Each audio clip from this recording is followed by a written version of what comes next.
Hello everyone, my name is Alexandra and thank you for joining me here in this new tutorial for creating a gift box for a notebook or an album. Believe it or not, I still haven't decided what will be inside my box. So in 2017, I have created this project for the Polish paper brand Studio 75. And I will post the link to my blog post with the pictures of this project in the description box down below. So please make sure to check it out if you want to get more details on this one. I really liked how it looked, and I thought that in 2021 it will be really good to make another box like this with probably a mini album or once again a notebook inside the box, but to use different papers. And as you can see, I have created this box using the Graphic 45 Woodland Friends collection. I am in love with these papers. I have only the box to show you right now, and if we get back to the project from 2017, I had different closures here. I don't have these ones anymore, so I will be using the basic swing closures on my remake, so to say. So this box was opened like this, and it has an acetate window here in the front, and it holds a notebook with 3 signatures. It's just plain paper inside. That's the project from 2017. So right now, what I want to do, other than create a box, which I'm going to show you how to create as well, I am still not sure about the filling for my box. But let's look at the box closely. It's really sturdy.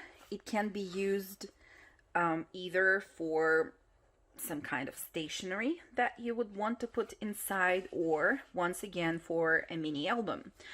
The mini album that will fit in this box should be about 4.5 by 8.5, and the spine should be about 1 inch wide. I think that's all I wanted to show and tell you in the beginning of this tutorial. I hope you will enjoy it and learn something new. Only the first part of the tutorial is ready because I wasn't sure, as I mentioned before, what I'm going to put inside my box. And I have created a prototype of the mini album that was planned to be inside the box. I have this prototype here. I can show it to you, but it doesn't use the Woodland Friends papers that I was supposed to use for this project. But anyways, I can show this to you so that you get a notion of how the mini album can look like. But once again, I might change my mind about the layout and the pictures and, well, about everything to be true. So the papers that I used here are digital ones. I will post the link to the store on Etsy where you can buy the papers in case you like them. They are from Tracy Fox, who is LoveJunkJournals on Etsy. So these are the papers, and this is the album. So the binding, by the way, that I used here is the binding from Denison, and Laura has an explanation video on her YouTube channel that I will also link below. She explains how to create this kind of binding. I'm not sure that it shows good on video, but I truly hope that you see there a bit of the details. And to be true, I really liked the look of it, and that's the reason why I wanted to try and create one like this with this kind of binding. I'm not sure though that I will use the same binding for the album that I will put inside my box. So that's one of the issues that I have right now, and yeah, we will just see how it goes. So for now, these are the pages of the album, and as you can see, I haven't glued down all the papers that I wanted to. There is a pocket right here, and there is a sliding embellishment on the belly band on this page, and there are photo mats inside the pages, and this one is opened like so with another vertical pocket on the page, and it's held closed with the magnets, and there is another belly band here. So that's just the example. You have to bear in mind that the album, whichever album you do for this kind of box, needs to be relatively flat on the front cover, because the box will be closed like so, and you can't have any bulky flowers on the front cover of your album unless you make it narrower on the spine. So this spine, for example, is 1 1/4 inch, and that's why I told you in the beginning that the album should better be not more than 1 inch on the spine, 1 inch wide on the spine. Okay, so that's the project that we're going to work on. I hope you like it, and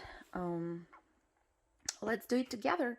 I will be happy to see your makes. So if you do create a box along with me, you can post your makes on Instagram and just tag me, or use the hashtag ClayGuana. I will be happy to give you some likes. Thank you so much, and let's start to work on this. Let's begin with creating the tray for the album or your notebook.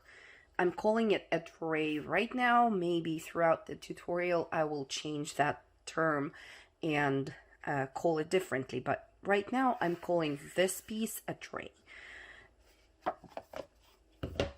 For the tray, we will need a few chipboard pieces with the measurements that I'm going to tell you in a second, and we will also need a few hinges that we will prepare as we go.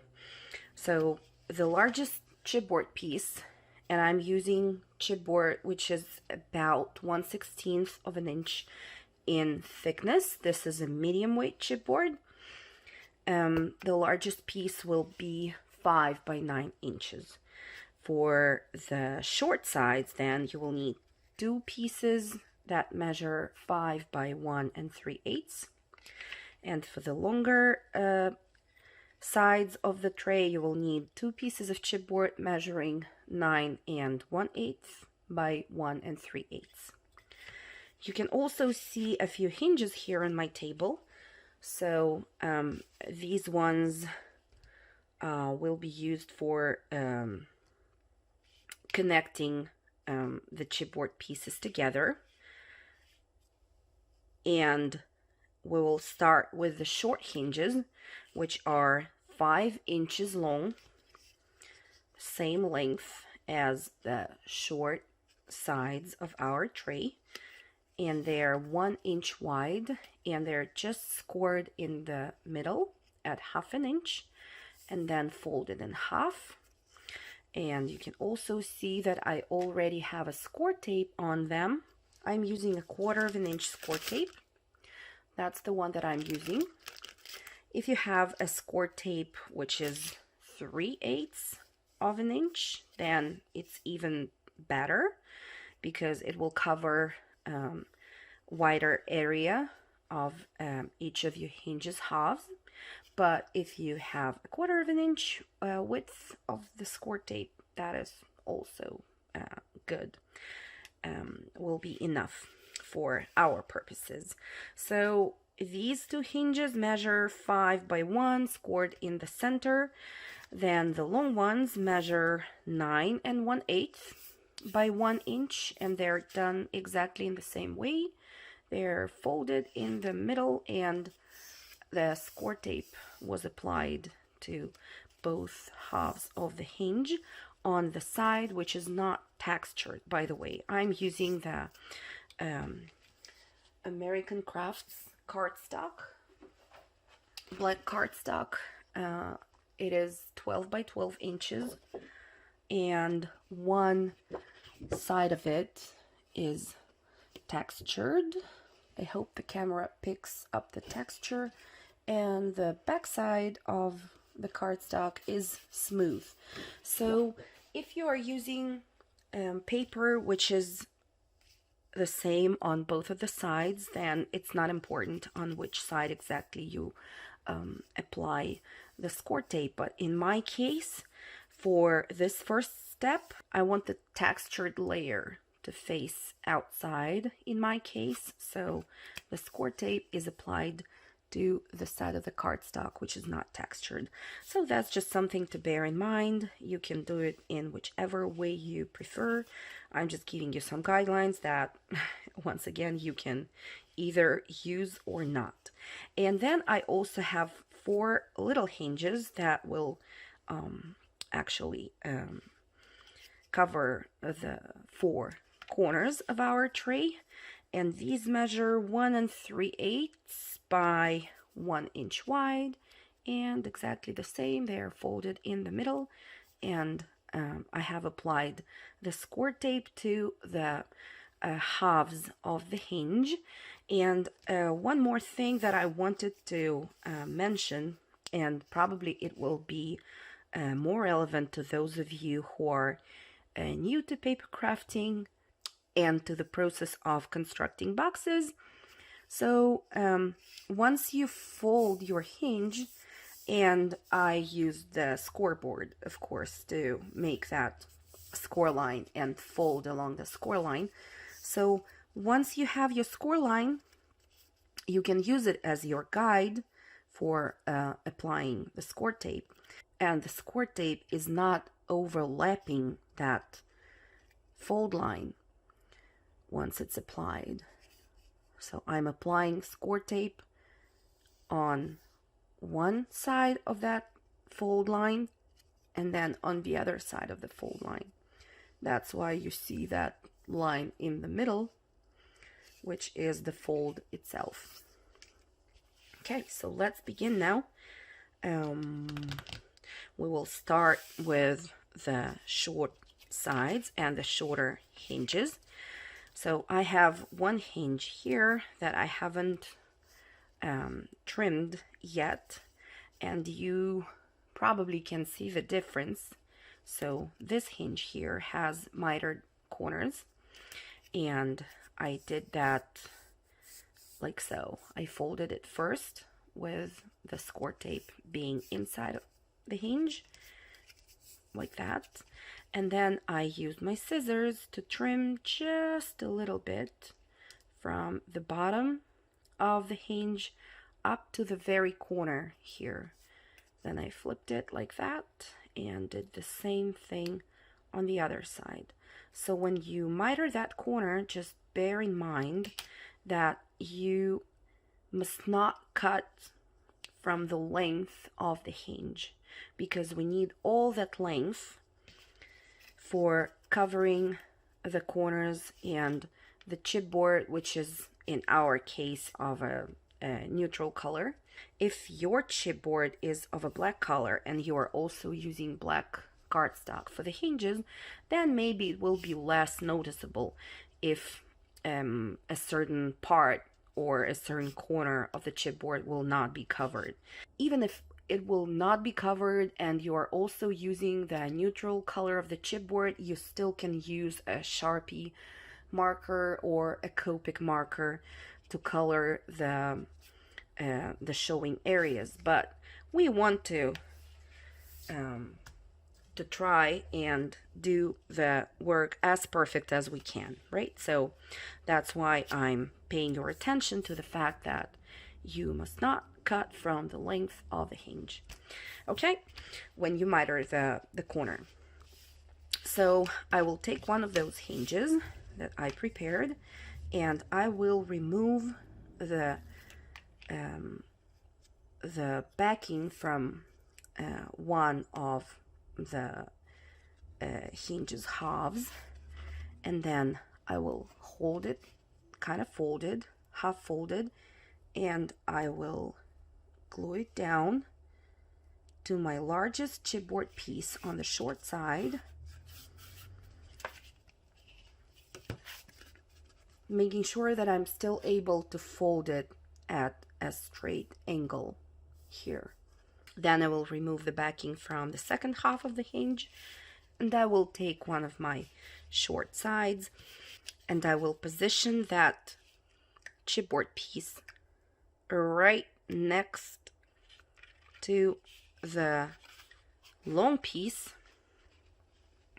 just like so, making sure that my corners match right there. So see here, I didn't do a great job, so I will try to do that again. I want to be as precise as I can, and then while I'm holding this piece with my hands, I will just lift the hinge with my right hand. I will burnish and then flip it down. Burnish again. So when you unfold the side, you can see that there is a gap in between both of the pieces, and this gap is the same as the thickness of our chipboard.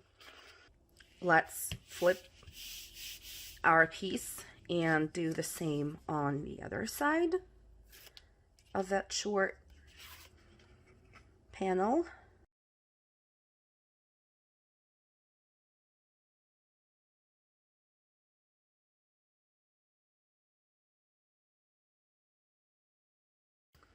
This step is done. So here, if you can see, I have a bit of overhanging, so I will just trim that down and move to the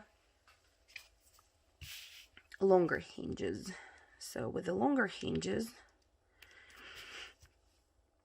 the thing is that our large section here is 9 inches long, and our long side of the tray is 9 1/8 of an inch.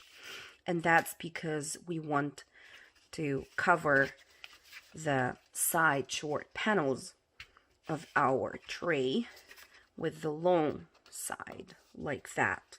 And since the thickness of our chipboard is 1/16 of an inch, as I mentioned before, we needed to add another 1/8 of an inch to this panel so that it covers everything.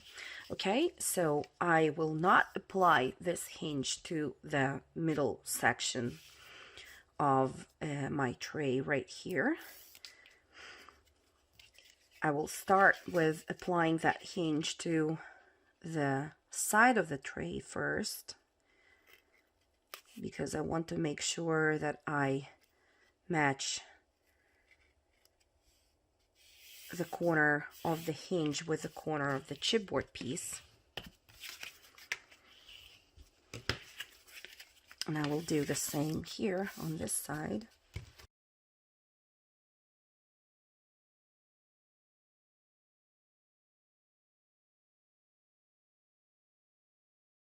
I can now remove the backing from this half of the hinge.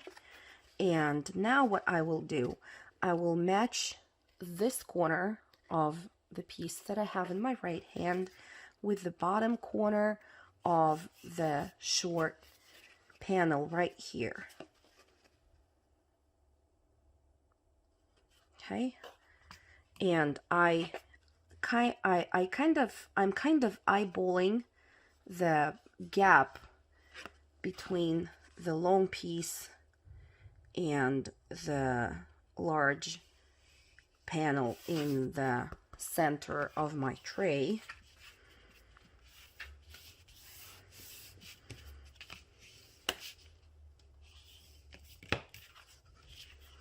Okay, let's do the same thing here.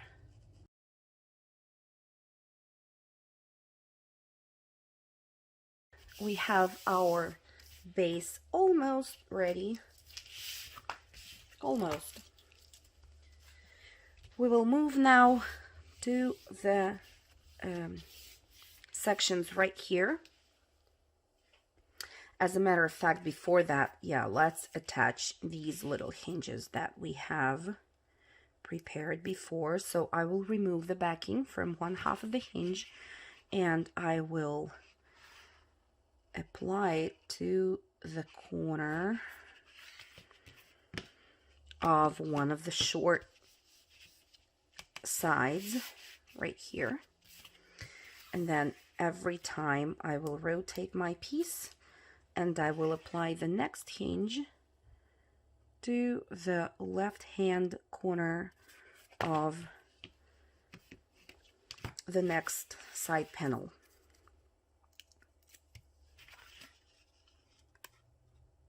Same thing again.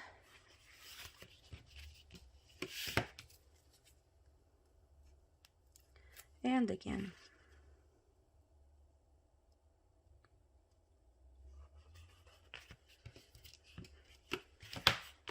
Okay, so let me rotate it this way so that you can see what we have right now. Perfect. So now we will move to the next step, for which we will need a few more hinges. These ones are 9 inches long by 1, and they're also scored in the middle, as you can see, and this side is textured. The score tape is applied to the side which is not textured on all 4 of them. And you will fold your hinge and once again miter the corners just a little bit. Now we have to apply those hinges flush with the edge of the chipboard, which is here in the center.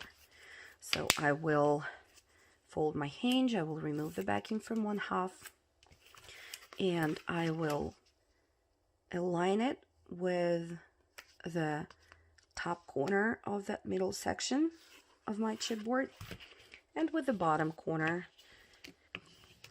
and then we'll burnish. And this is what you should have so far. So this hinge, once folded, will be completely flush with the edge of the chipboard, which is 5 by 9 inches. You will do the same on the other side.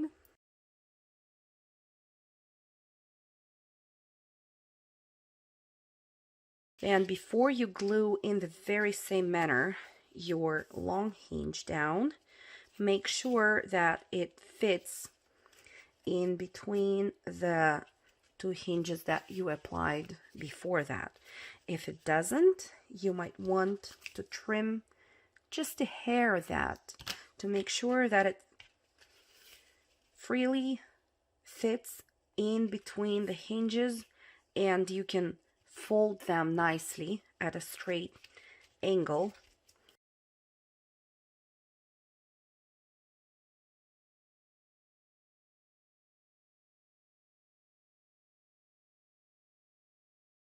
Let's assemble now the sides of our box. When you assemble, make sure that the panels go all the way down to your surface, to your work surface, and they're not like crooked like that, you know. Okay, so I will now remove the backing from this little hinge, and I will make sure that I form a nice corner here while the long panel covers the short one like this. And then I will fold my little hinge, and it will catch both side panels and it will hold it. Then I will do the same thing on the opposite side right here. And once again, I need to make sure that my long panel covers the corner of the short panel. And I'm making sure that I'm forming a straight angle right there. Okay, and I will burnish.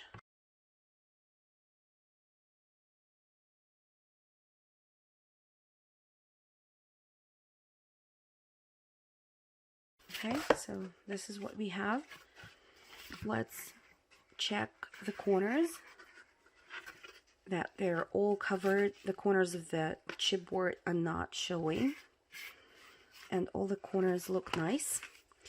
Now we need to take care of those hinges on the inside of our tray.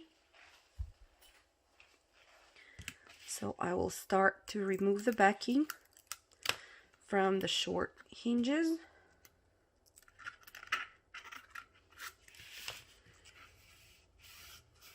Okay, don't forget to burnish.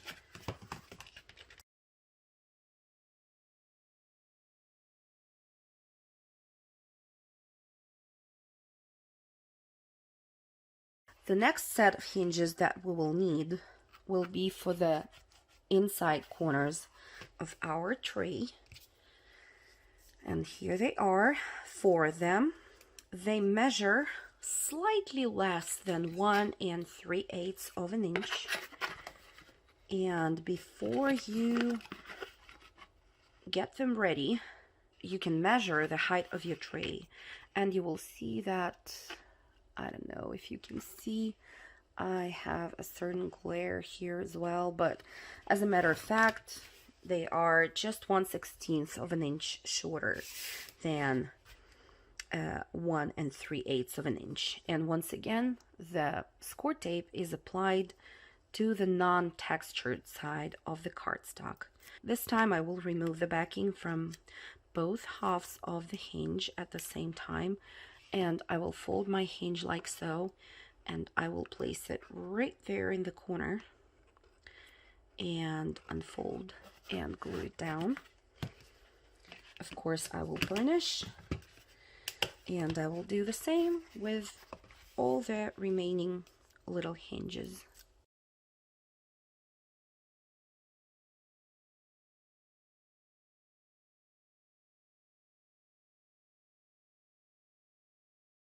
Our next set of hinges will have the squirt tape on the non-textured side of the cardstock. They will be folded like so, and these are 5 1/8 of an inch long, 5 1/8 by 1 inch wide, squirt in the middle with slightly mitered corners. And they will go on the top of our side panels of the tray. So once you try them out, first, don't glue them down straight away. So try them on first, and you will see if you need to miter the corners more. And in my case, for example, I do need to trim a bit more to the inside of the hinge, but I am once again making sure that I'm not trimming from the length of the hinge, because I need all that length to cover my chipboard there. Okay, so I need the hinge to still reach this corner on the left and this corner on the right, like so. I hope you can see that on video. Okay, and I trimmed a little bit more on the folded hinge to make sure that it fits in between the side panels of the box. Okay, so this one is ready. Let's try on this guy here, and it also has to be trimmed.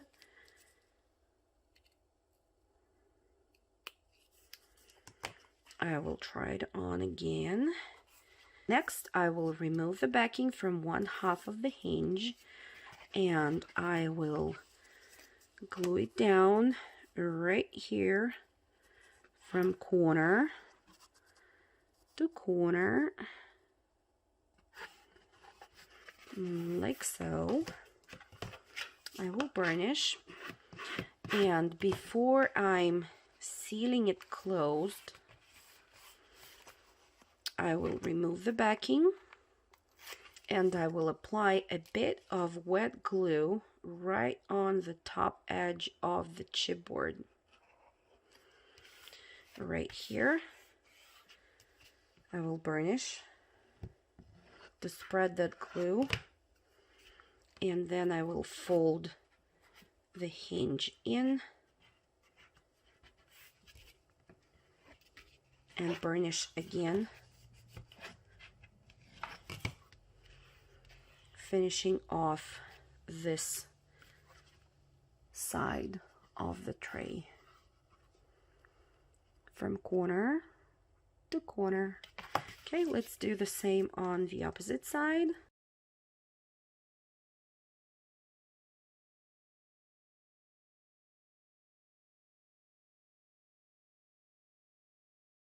Let's do the same now with the longer hinges.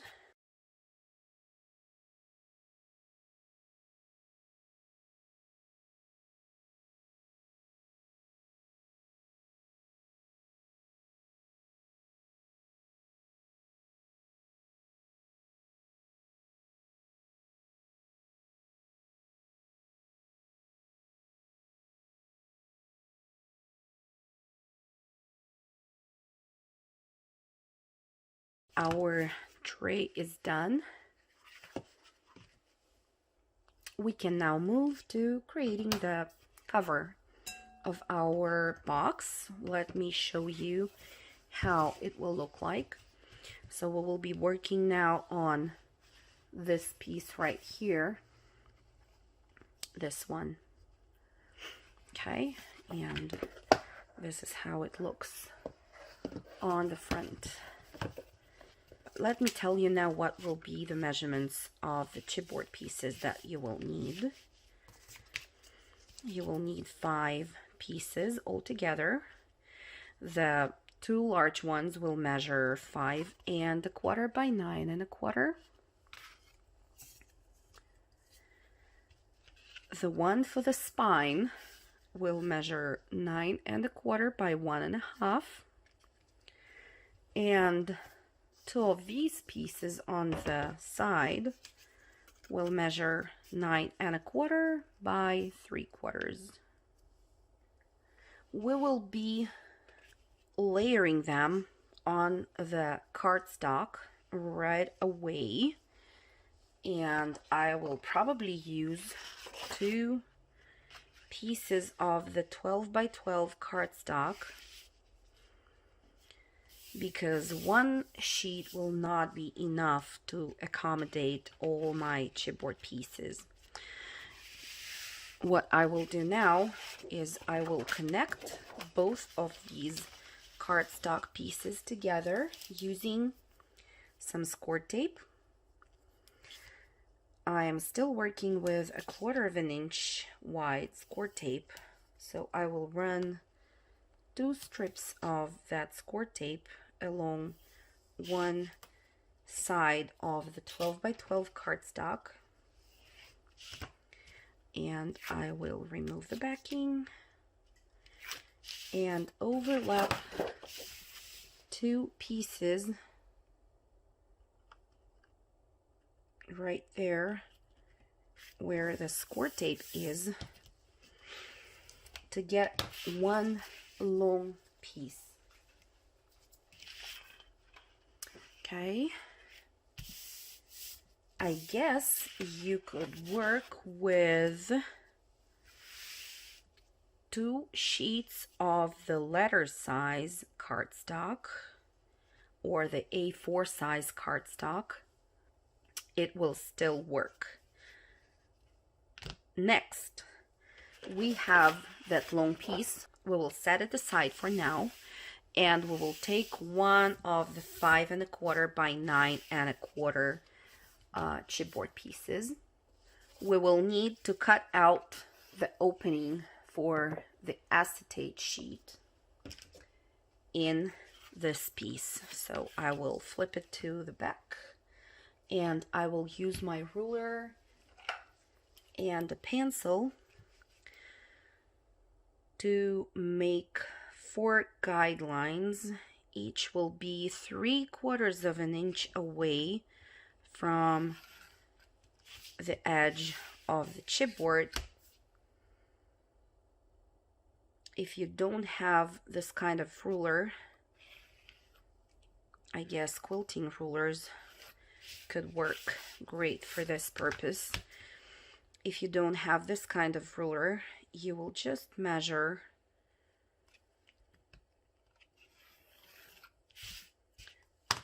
three-quarters of an inch on each side of the chipboard, like that. And you will then connect those marks. It will just take longer, but the result will be the same. Okay, so once you have your guidelines, let me remove the ruler because it's creating glare. We don't want that. Okay, so now we can take our craft knife and protect our working surface, of course, since we're going to cut this. Okay, so I'm cutting from here to here.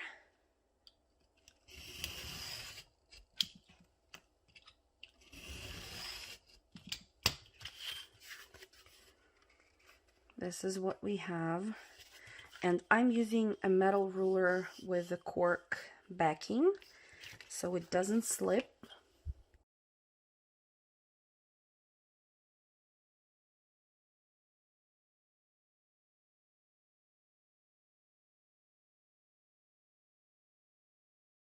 Okay, so this is what we need to have. Let's put all of the pieces right here in front of us and get back to our long cardstock piece. So what I want to do is I want to leave 1/2 inch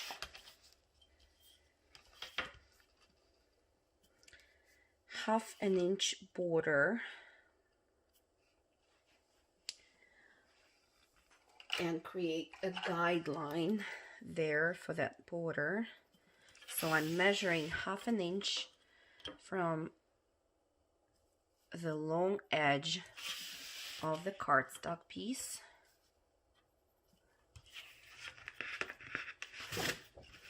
I hope I was in the frame. So I will now create the guideline. Okay, and I will continue that guideline a little bit further, and I will create another guideline that will also be 1/2 inch away from the short border of my cardstock connected piece, like that.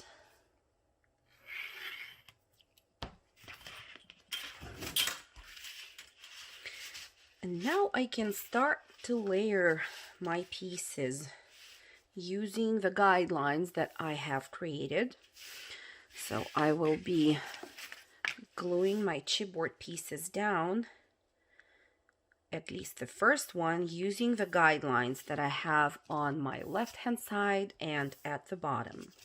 For gluing the pieces down, you can use either that same squirt tape or the wet glue.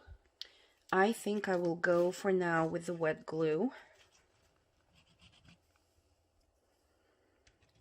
Okay. So let's start with this piece.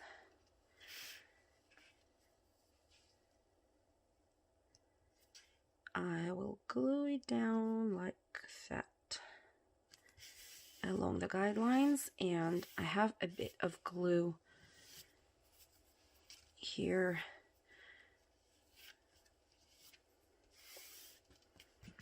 So I can just wipe it out. Okay. Next, we will have to glue down this piece with the frame that we have created. And before we glue it down, we need to leave the gap from this piece. So I will be using my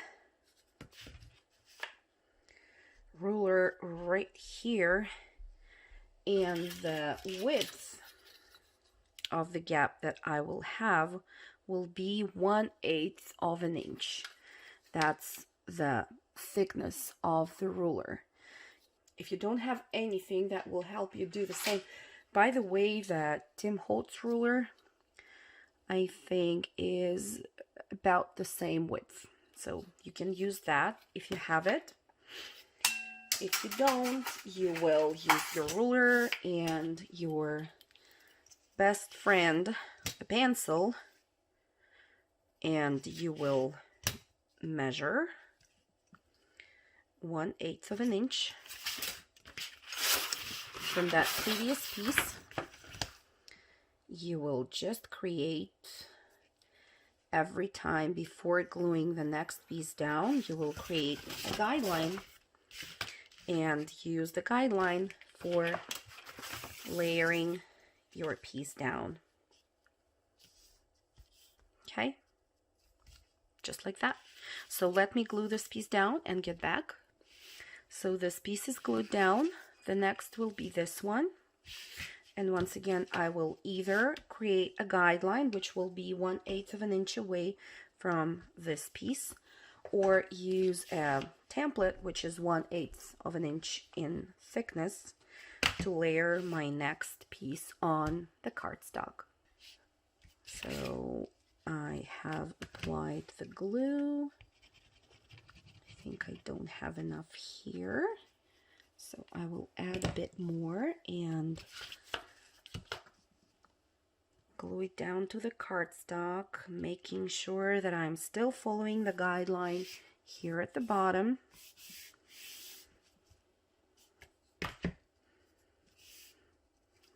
Okay, and burnish. The next piece will be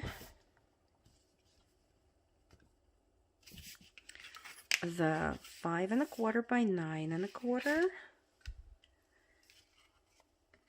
Let's glue it down.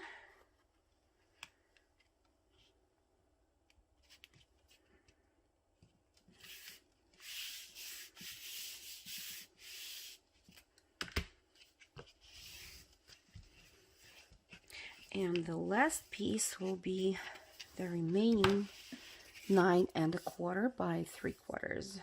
So let me glue it down and get back to you. Okay, we are ready with this step. So I will next take this whole piece to my paper trimmer and trim the excess cardstock, leaving 1/2 inch right here from this last chipboard piece. Okay, so you can either draw a guideline or use your paper trimmer to measure 1/2 inch right here. Once you have that trimmed, you will do the same on the long side, and I am not sure that in my case it will fit into the paper trimmer, so I think I will just create a guideline and then use my either scissors or a craft knife to trim the paper here. Yeah, I think the craft knife will work fine. Don't forget about protecting your surface. Don't cut through your nice staples. Okay, I will do it like this.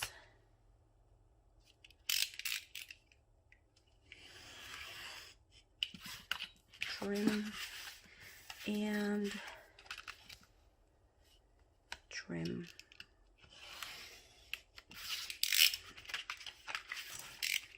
Okay,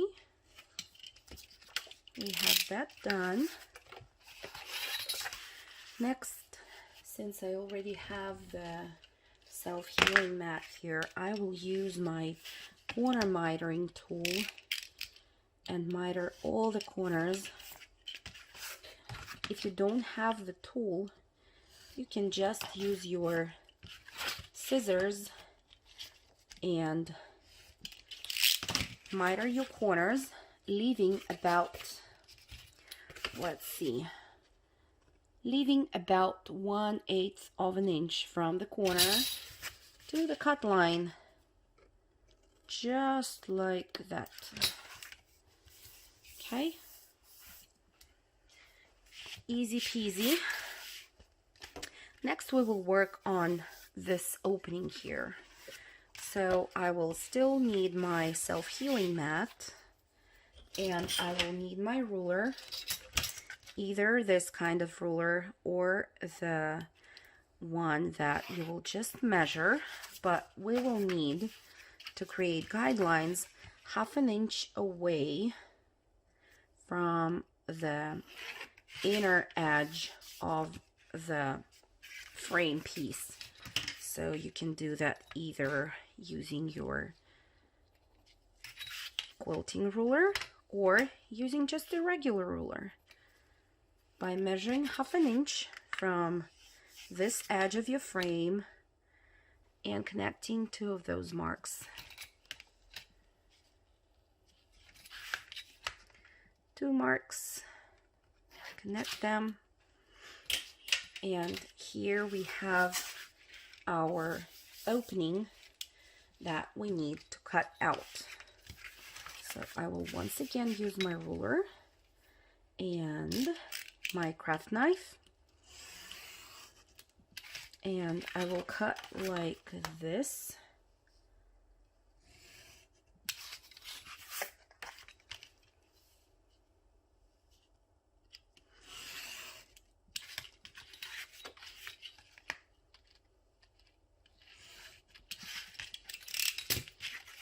We'll take the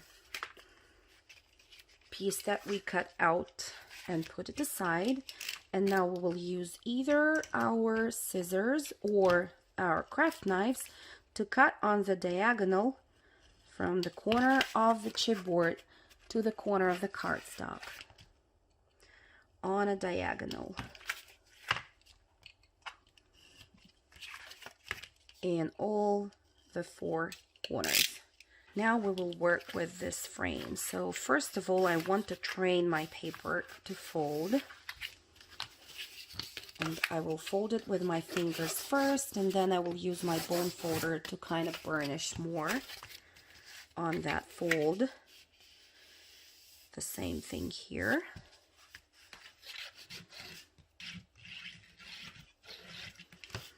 And then the short sides should not be a problem. So fold first and then burnish.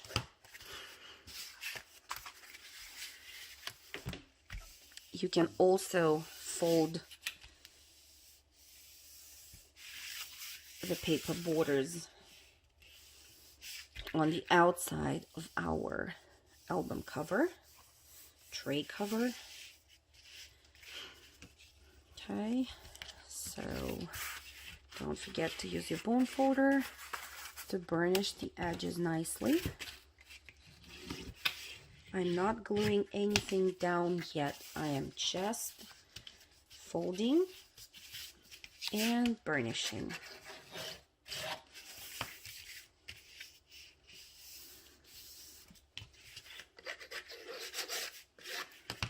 Okay, and you can also gently find the folds in between the pieces. Gently, because we don't want our paper to crack. So be very, very gentle.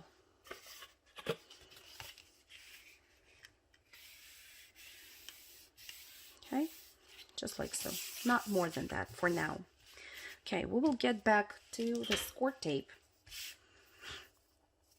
And we will apply the squirt tape close to the cut out opening on the frame piece.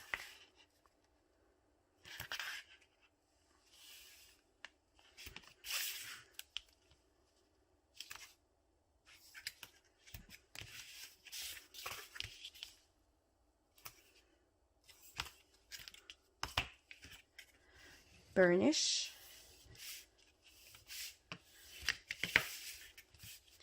Now we'll start from one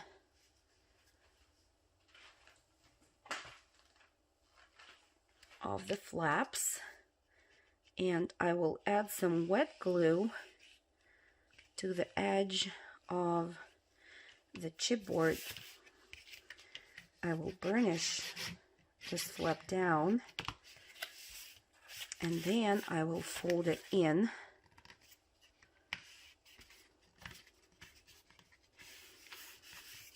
and burnish on the inside.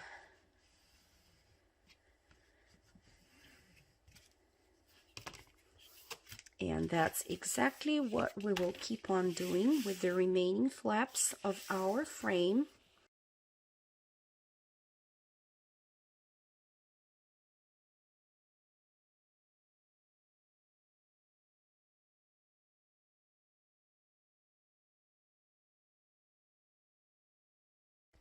Next, we will apply the squirt tape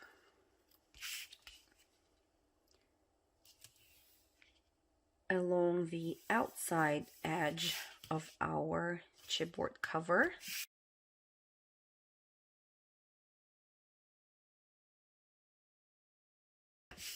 And we will start with folding the long flaps first. I will remove the backing from the tape and apply some wet glue right into that fold.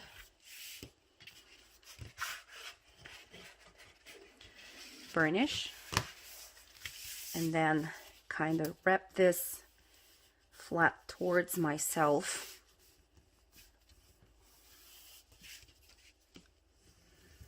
Burnish. on the edge as well. Fold the little corners at the top of your cover. Now let's do the same on the opposite long flap.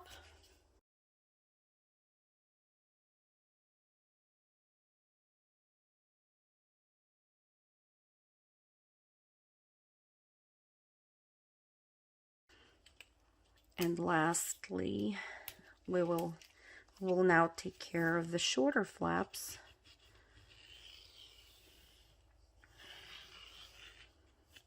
The same way we did take care of the long ones. So the same thing, let's fold them in.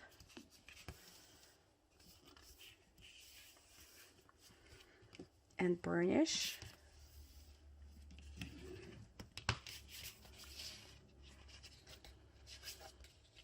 Check the corners that they look nice.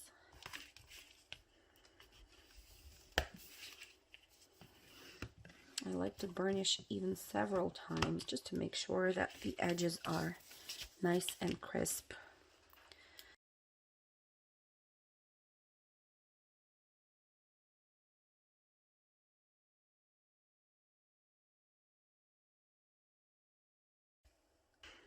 Doing good so far. This is what you will have.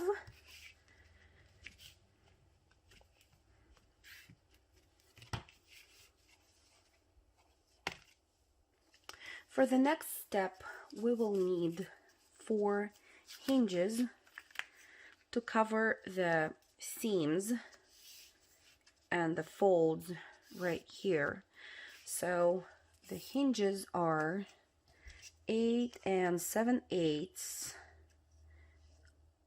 long by 1 inch wide, and they're folded along the middle. I will now remove the backing from one of the hinges and add some wet glue right into that seam between the chipboard pieces, and I will kind of dip the fold of my hinge in that gap between the chipboard pieces and gently unfold it. Then use my bone folder to run it on the fold of the hinge again, and only then burnish.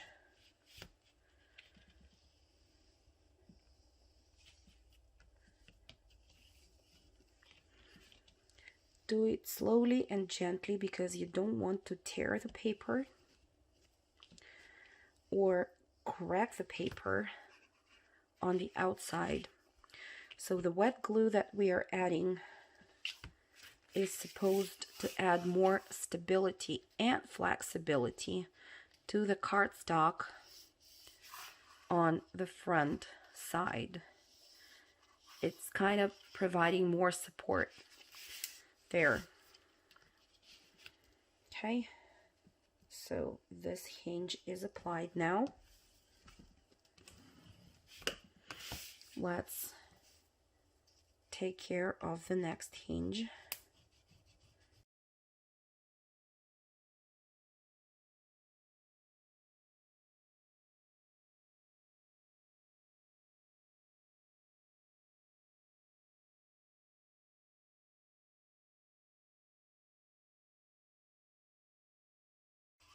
Our cover is, the base of our cover is ready, and the tray will go inside like this. Okay, we will add more designer paper there on the inside panels of both the tray and the cover So we will need that spacing in there to be filled. But we can now take our squirt tape again and prepare a piece of acetate to be glued down to the opening. In case you wonder, this is the acetate that I'm using. I purchased it from Amazon, so I will leave the cover here for a few seconds so that you could see, or pause the video. The acetate piece, I wanted to go right in that opening between all the cardstock layers, and if I measure, it's 4 3/8 by 8 3/8. I want it to go right in that. You will kind of feel that with your fingers. This section in the middle is lower than the surface of the rest of the cover. So let me trim this acetate piece down to 4 3/8 by 8 3/8. I will then take my squirt tape and run it right along the edge of the acetate.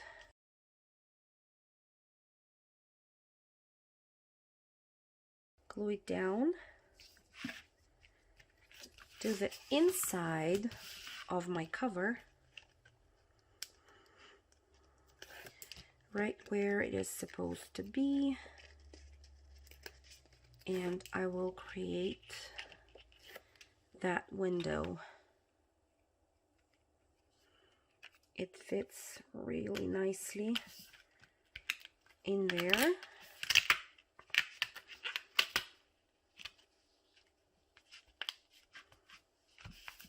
Okay, now burnish. This is our window. Looks really nice. I will then take again my squirt tape and I will run the squirt tape again along the edges of the acetate sheet. Right there, I can see where exactly it ends. So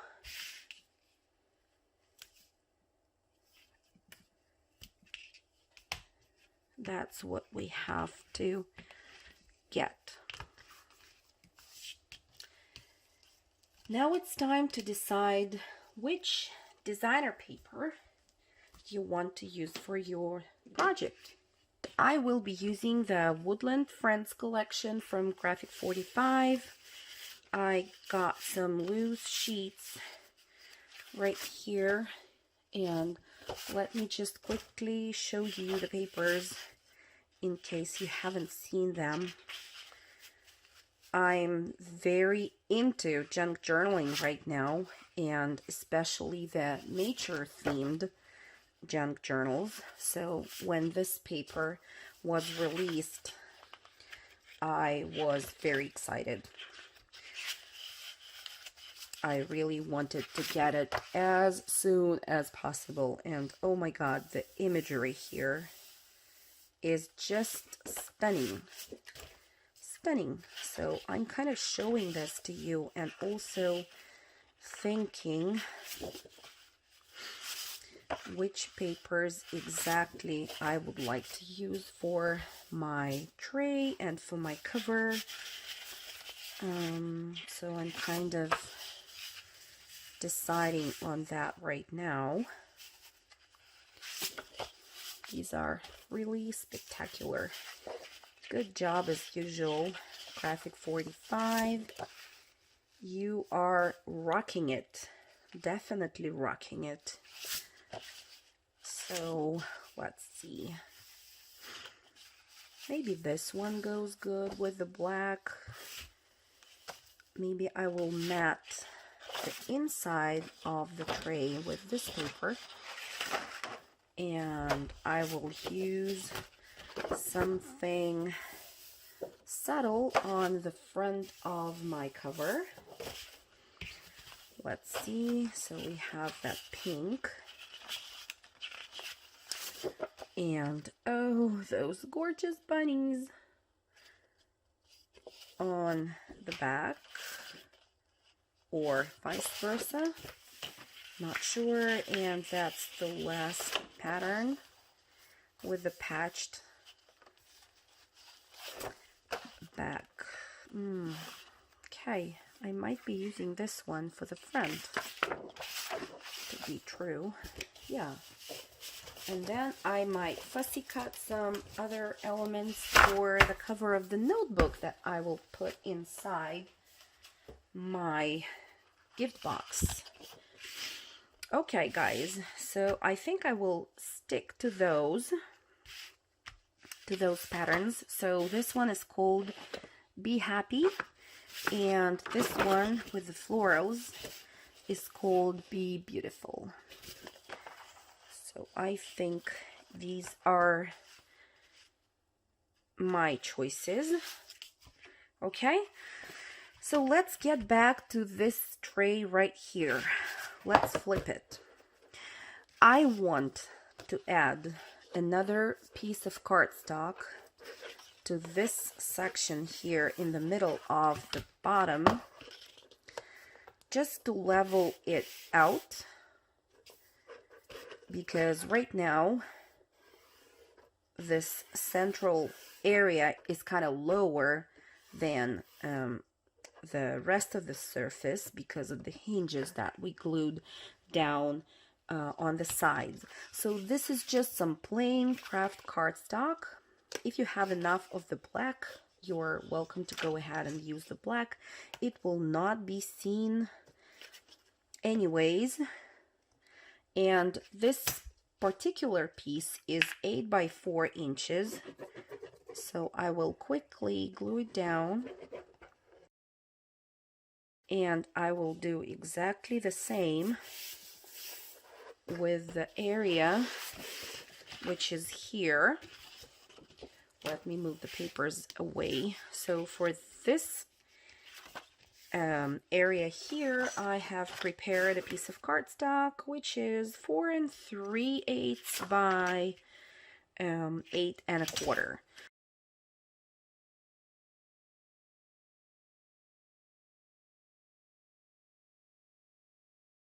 Now we will measure the long panel of the tray, and we will cut a piece of the designer paper.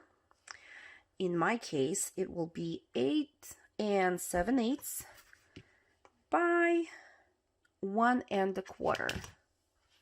Here we go. I will be using the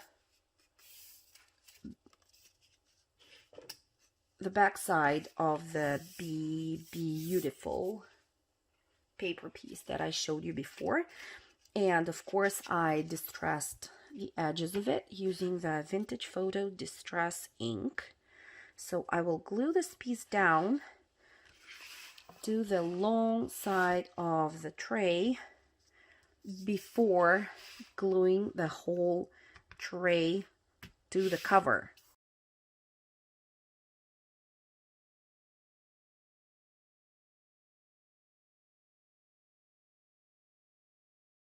Okay, and since we've done that, why don't we keep on going?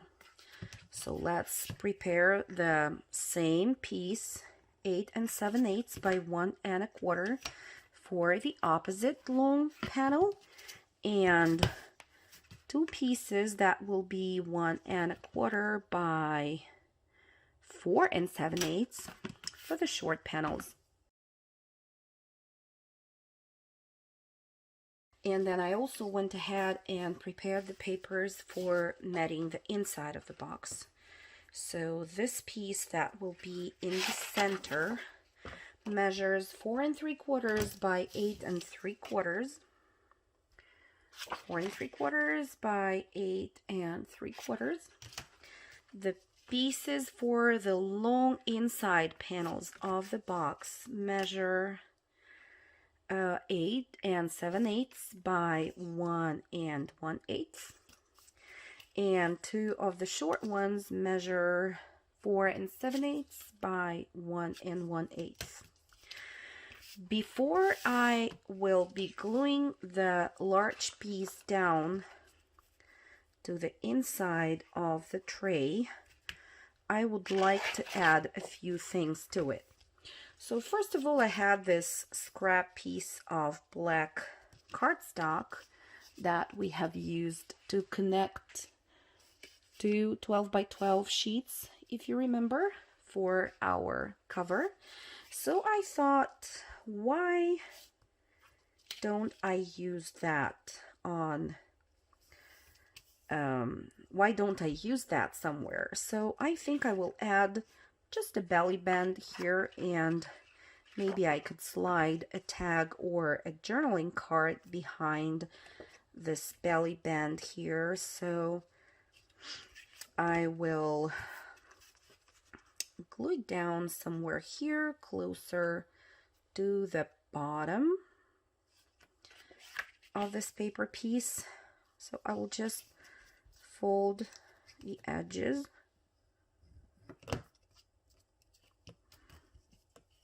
like so.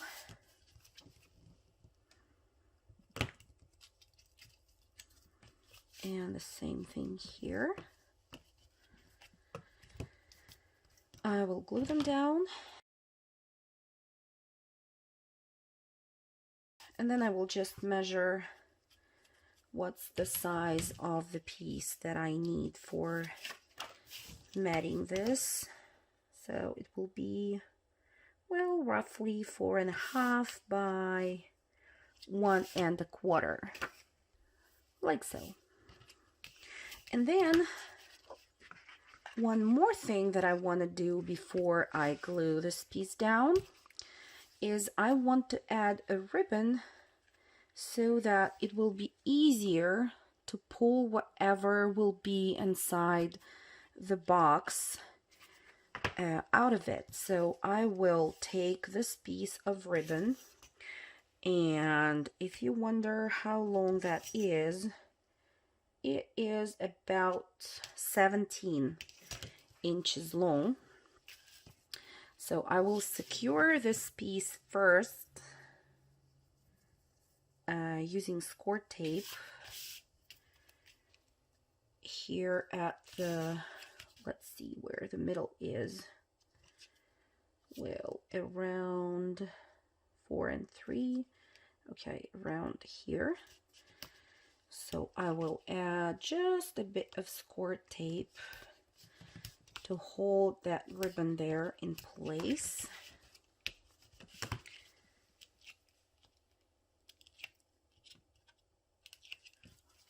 Like, let's see, it doesn't matter which side. Okay, so somewhere here, and I will add a bit more of squirt tape over the ribbon to hold it better. Okay, now I will add the wet glue.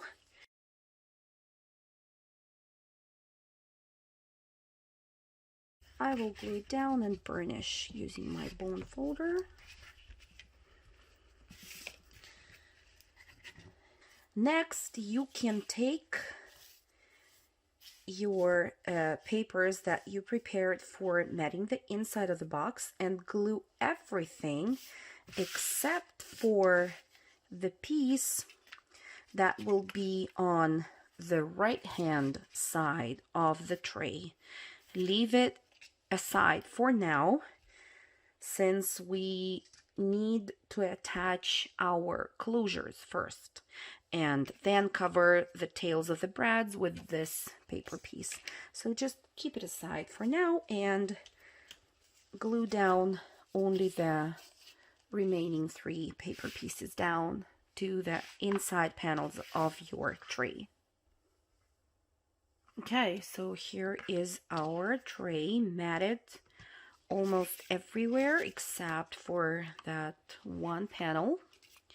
For now, before we glue it down to the cover of our box, oh my god, this already looks so good. I just feel so inspired by these papers. They're stunning, stunning, stunning. Okay, so let's mat this and this panel with the designer paper. Alright, so I went ahead and glued those pieces down already. Let me tell you what are the measurements. So each one of those pieces is 5/8 by 9 1/8.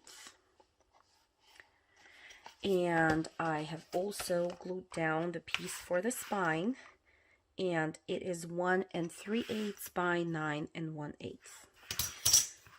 So you can just basically unfold your cover and glue those pieces down. It's really easy.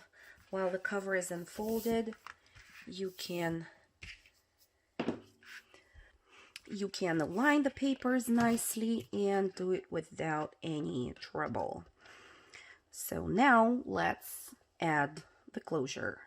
I'm using the very basic and easily found online swing closures. These are from AliExpress. They're like cheapo quality. They're hollow on the back, but they do their job, so I keep on using them. And I also use the brads by Tim Holtz. They are great because they have quite long tails, and they can hold both the they go through both the height of the closure and through the thickness of the chipboard, so it works great for that purpose. Now that I'm thinking about it, I suppose you could go ahead and glue the matting piece to that long panel on the inside of the tray, since I have decided not to run the brad through both layers of the chipboard and only through one layer. It will be enough. So you can go ahead and glue this piece down to the inside of the tray, like so. And now back to the closures.